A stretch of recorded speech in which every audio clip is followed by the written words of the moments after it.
Hello, and welcome to the Take Charge, Live Well, Finding the Time for Fitness webinar, sponsored by the State of Ohio.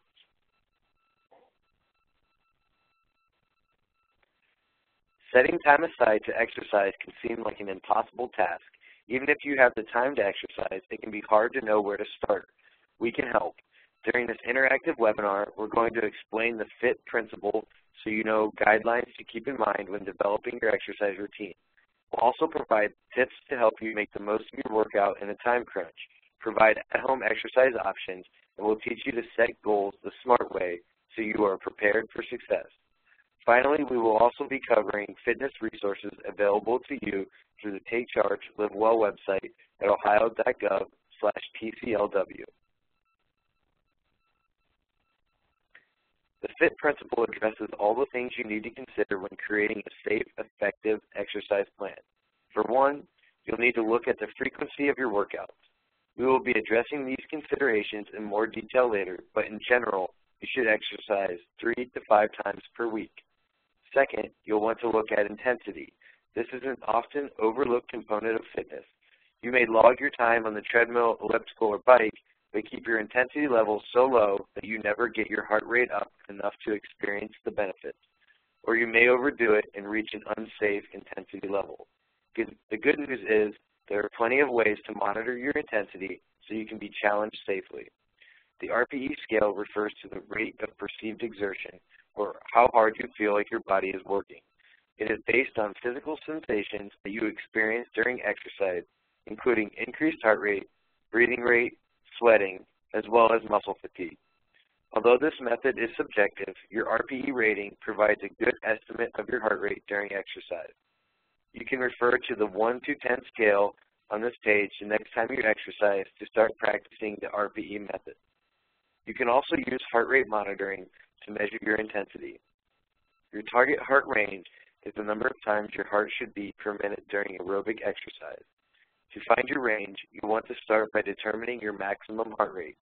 You can get this number by subtracting your age in years from 220. From there, you can predict your target heart range by taking 50 and 80% of your max number to create your lower and upper range values.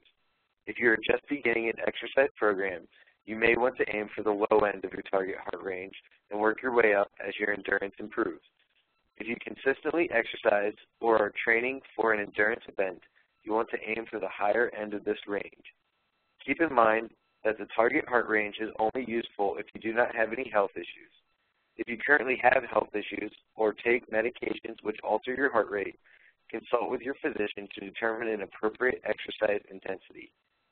Once you know your target heart range, you can take your pulse or use a heart rate monitoring device to ensure that you stay in the appropriate range. Finally, you can use the talk test to determine your intensity level. This informal, simple method was developed for people who want to avoid the more involved practices of heart rate monitoring. When you exercise and can just barely hold a conversation, you've reached a safe, inappropriate aerobic intensity level. Conversely, if you're breathing too hard and can't hold a conversation, you've exceeded your recommended intensity level. Keep these guidelines in mind the next time you exercise so you can work out safely and efficiently. The type of exercise you are engaging in is another factor to consider. For aerobics, you'll want to engage in rhythmical activities that involve large muscle groups like walking, cycling, or aerobics. You also want to factor in the amount of time you'll be spending exercising. A general rule is at least 150 minutes a week of moderate activity. Finally, enjoyment is key. It's hard to stick to an exercise routine if you don't enjoy it. Remember, exercise does not have to be confined to the gym. Be creative and find activities that you'll want to engage in for the long run.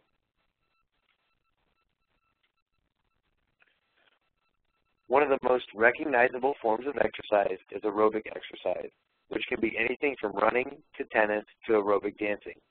The American College of Sports Medicine recommends at least 150 minutes of moderate aerobic intensity each week.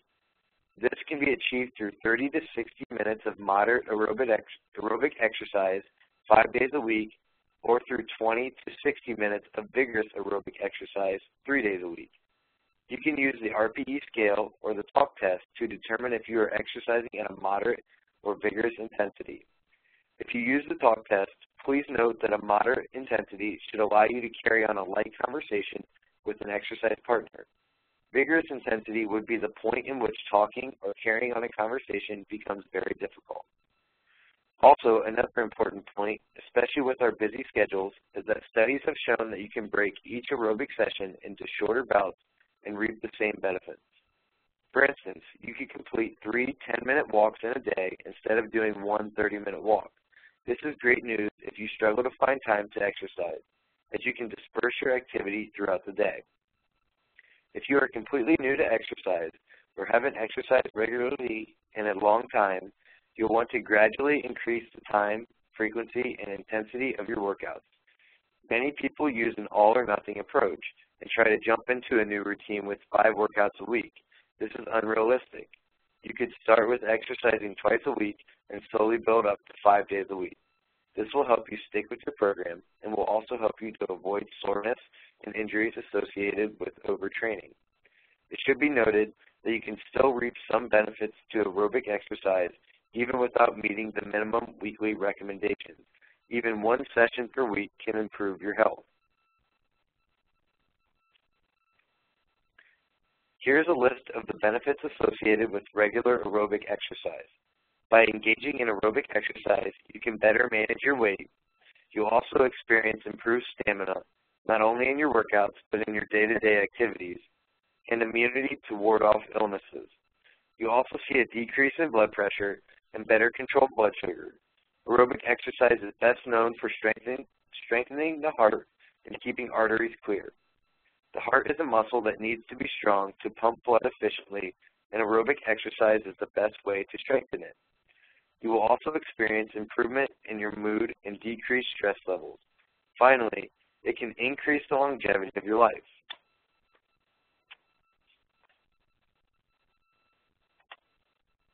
Resistance training is an often overlooked component of fitness that is essential for your health and well-being.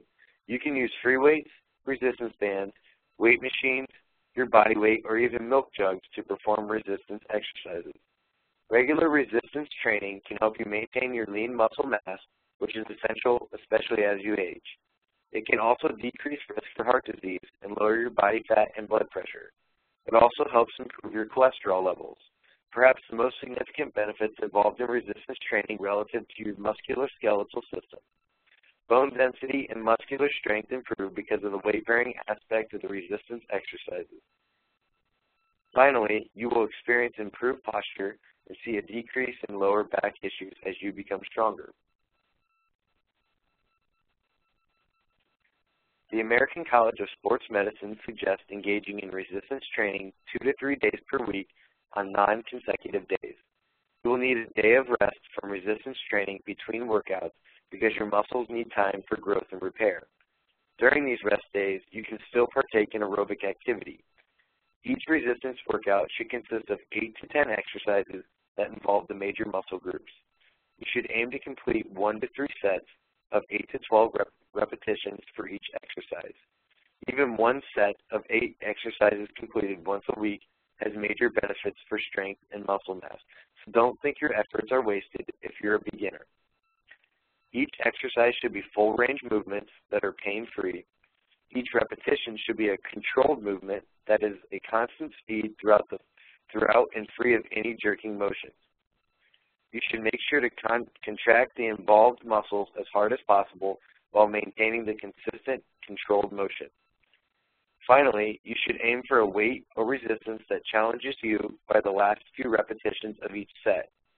Never choose a weight that is too heavy for you to complete the exercise with proper form. You'll risk injury and will not get the same benefit from the exercise if you're doing it improperly.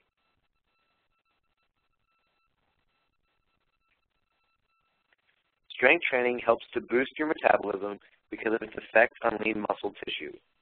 Resting metabolic rate is a term that refers to the amount of calories that you burn each day at rest. Your body composition and the amount of muscle you have plays a large impact on your RMR. The greater amount of muscle on your body, the higher your resting metabolic rate. RMR starts to decline as you age due to the loss of muscle mass associated with aging. In fact, sedentary adults lose 4 to 6 pounds of muscle tissue per decade, so that by the age of 80, 50% of all muscle mass is lost. This decline of RMR causes you to burn less calories each day, which makes it harder to fight off weight gain. Along with muscle mass, your resting metabolic rate is also affected by hormones, age, and what you eat. Although you can't change the aging process and some hormones, you can definitely alter your body composition and the amount of muscle mass by engaging in regular resistance training to increase lean muscle tissue. So now you know how much exercise and why it's so important. But now it's important to find time in your busy schedule.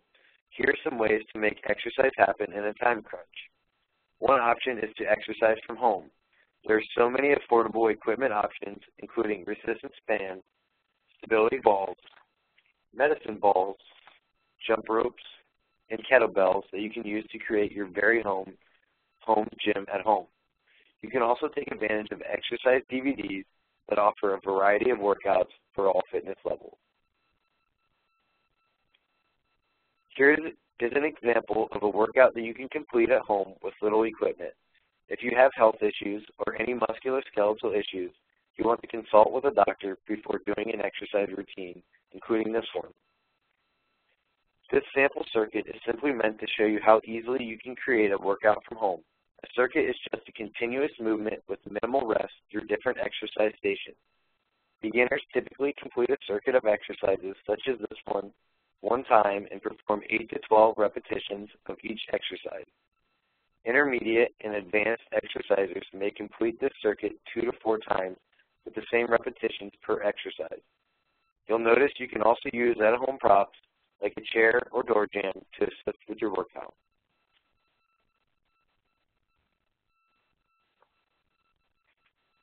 Some of the main benefits of using these circuits is that they incorporate resistance training exercises and cut down on the amount of time you have to spend in the gym.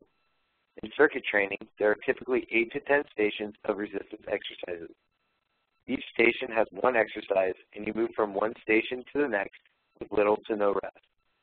Most circuits alternate upper body, lower body, and core exercises so that you're able to move quickly from one exercise to the next without getting too fatigued.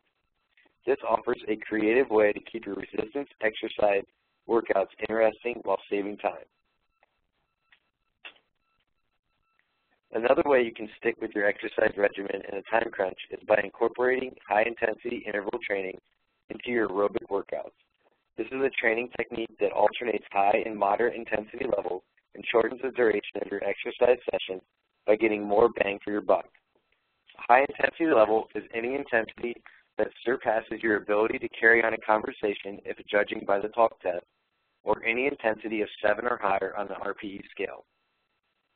A moderate intensity level is a pace that you can carry on a light conversation and can hold over time but still challenges you. This should require between a 4 to 6 on the RPE scale and is meant to be used as a recovery from the high-intensity interval. Recovery intervals will always be longer than high-intensity intervals. A typical high-intensity interval will range from 10 seconds to 3 minutes depending what you can sustain and how long your recovery will be. People at every fitness level can do some form of high-intensity interval training as the intensity levels are all relative to your own fitness level. For an example of interval training, if you walk every day, you can alternate 2 minutes of your regular walking pace with 1 minute of a faster pace. If you work out on the elliptical, you can alternate 2.5 minutes of moderate pace with 30 seconds of a much faster pace.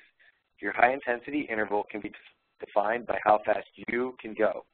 You'll find that there is really no right or wrong to interval training, but here are some examples that you can try the next time you complete a cardio workout.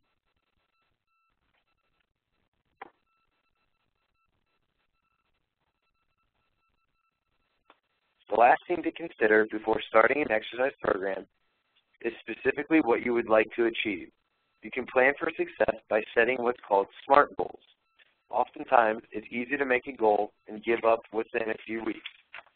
Typically, this is because the goal did not include components of a SMART goal.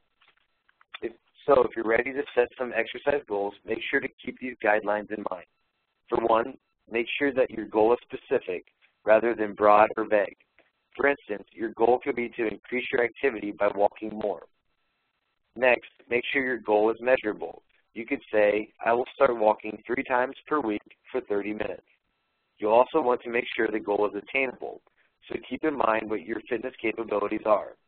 Making your goal attainable is one of the most important components because you want to reach for something realistic, and you know once you meet your goal, you can always adjust it to give you something to continue to strive for. Make sure your goal is relevant to your health, and keep time in mind. Specify what you can realistically achieve within a given time frame. Once you've created your SMART goals, post them in a place where you can see them every day.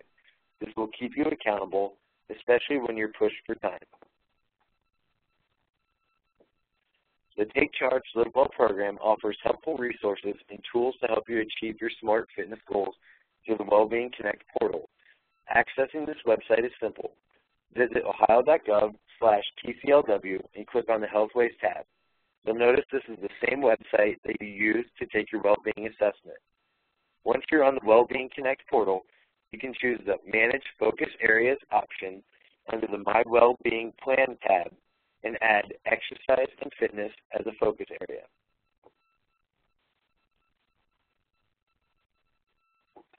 From there, you will see you have many options to take charge of your fitness. Wellbeing Connect now works with many popular fitness devices, including Fitbit, and you can also use Wellbeing Go to easily access information from your mobile device. The portal also gives you access to countless articles, a tip of the day, and a journal where you can log your journey to better fitness. You can also use the exercise and steps trackers to stay accountable to your exercise and walking goals. Here are some additional resources that you can use to educate yourself on fitness topics, including the American College of Sports Medicine, Centers for Disease Control and Prevention, American Council on Exercise, and the President's Fitness Council on Fitness, Sports, and Nutrition.